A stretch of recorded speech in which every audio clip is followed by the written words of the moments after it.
The member from Elgin, Middlesex, London. Thank you, Speaker.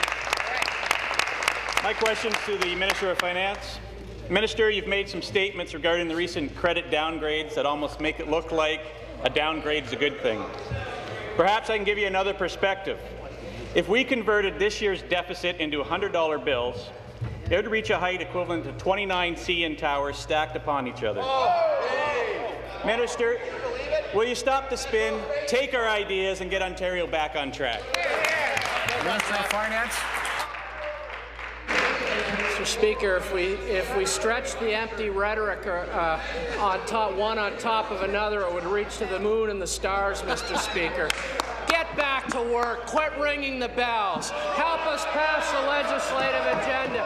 You ought to be ashamed of yourself. You are not serving your constituents. Here's what they're blocking, Mr. Speaker. They're blocking help for seniors. They're blocking help for... That was quick. Thank you. Blocking help for bullied children, Mr. Speaker. They're blocking help for unemployed workers in your riding. They have no plan, no strategy. They're leaders of failure. The federal finance minister wants his job, Mr. Speaker. Get your act together, build a better province, support our efforts, and quit ringing the bells. Seated, please. Be seated, please. Supplementary.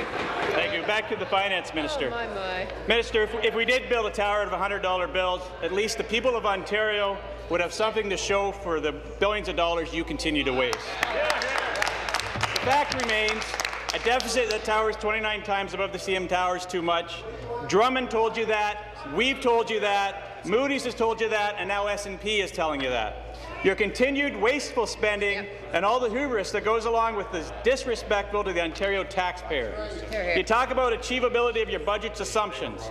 The problem is with many of these assumptions and targets, such as negotiating a 0% increase in public sector wages, you have absolutely no record of delivering results and therefore no credibility. Will you do the honourable thing? Will you look the taxpayer in the eye and tell them you have mismanaged your money and the current budget fails to rectify your mistake? Thank you. Be seated, please. Be seated, please. Order. So they revert to name calling and to yelling, Mr. Speaker. And here we are at the end of question period. So the member opposite doesn't want us to build the Burlington Hospital. He doesn't want us to build the hospitals in his riding, Mr. Speaker.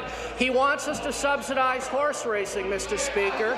He doesn't want to have the House meeting. He disrespects taxpayers' dollars by spending more than $300,000 an hour every time they ring the bells, Mr. Speaker. No, Mr. Speaker, the only thing flimsier than his logic is his record. They don't get it.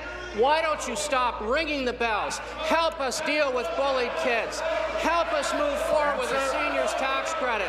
Help us build a better future for Ontario. Put aside your divisions once and for all. Be seated, please. Be seated, please.